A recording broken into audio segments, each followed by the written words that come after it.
Be advised, this episode discusses and depicts the topic of suicide. Wanted to give you a heads up just in case. I found on the ground a leathern portmanteau containing several articles of dress and some books. I eagerly seized the prize and returned with it to my hovel. The books consisted of Paradise Lost, a volume of Plutarch's Lives, and The Sorrows of Young Werther.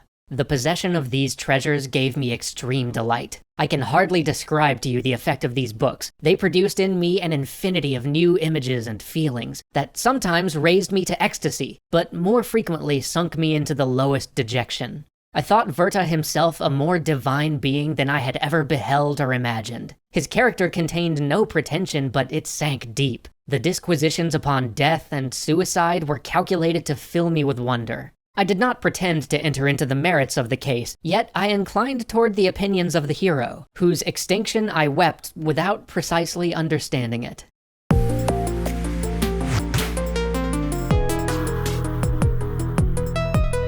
Of all the books that the monster in Frankenstein reads, Sorrows of Young Werther is perhaps the one he most associates with, the one that, to him, most mirrors his own life. So let's take a quick look at this other book to see why it influenced Mary Shelley and what it tells us about Frankenstein's monster. Sorrows is a novel about impossible, unrequited love. It begins with a young artist moving to a small village. There, he falls in love with a woman who is already betrothed to an older and more established but less worthy man, at least from the perspective of the novel. Unwilling to abandon her, Werther tries to befriend them both, but this simply causes him more suffering, so instead, he decides to leave. But he suffers just as greatly without her as he did in her presence, so he returns one last time to the small town where she lives, only to find that now she is married. The pain of this discovery leads him, in his grief, to suicide.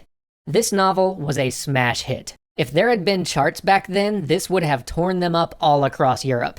Even the fashions described in its pages became a sensation, with people wanting to dress like and be more like the characters they felt so much kinship with. An entire industry sprang up to basically provide Werther cosplay. But there was a darker side to this popularity too. The book was blamed for what has become known as the Werther effect, a rash of suicides by young men hopeless in love who ended their own lives in emulation of Werther. The novel was banned in several countries and created a moral panic across Europe. But that only made it more popular among the Romantics. In fact, some have argued that this one book actually paved the way for the Romantic movement with its unrestrained embracing of passion, and the way it valued human emotion above even life itself. All of the Romantics would have read this novel, including Mary Shelley. And this story clearly resonated with Mary. She was dealing with a relationship that often felt to her unequal in love. Although philosophically she believed in free and unrestrained love, she found herself in love with only her future husband, Percy Shelley. But Percy still had a wife at the time, who he had left pregnant when they began their affair. And as they traveled, Percy probably hooked up with Mary's half-sister Claire, who would eventually have a child by Lord Byron. That's just a bonus fact for fun. Enjoy that. So as Mary returned to her own novel, she drew from Werther so many things. Frankenstein's epistolary format, the way the story's told as though through a series of letters, seems borrowed right from Werther.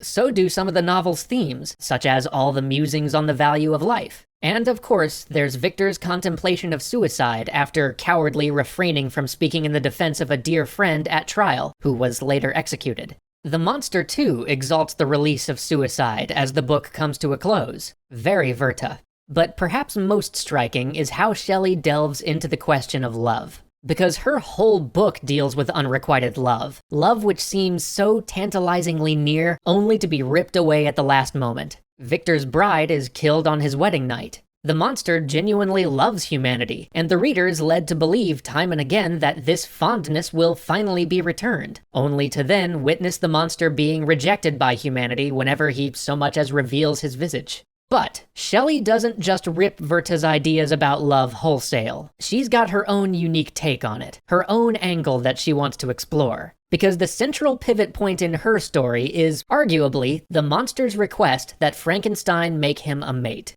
In keeping with this repeated motif of unrequited love and dashed hopes, Victor initially acquiesces to the request, but later, when the project is nearly done, he changes his mind and tears the half-formed creature apart before the monster's eyes. This decision ultimately leads to the destruction of nearly every character in the book. But it's that plea from the monster that Shelley really wants to talk about. This request to be built a mate to mirror you. One which shares all of your flaws and failings and yet somehow manages to lift you up. This is a critique of the failures of Enlightenment thinking. One which we are going to see come up again and again in sci-fi, by the way. Here, Shelley is arguing that you can't always engineer your way out of a problem. That sometimes problems cannot be solved with mechanics and logic. That building a human being is a fundamentally flawed idea, because we are more than simply a group of mechanisms, more than a bunch of cogs and wheels. Even if you can engineer a sentient being, every moment it's alive, it will continue to create itself, and in doing so, break the bounds of the purpose you built it for.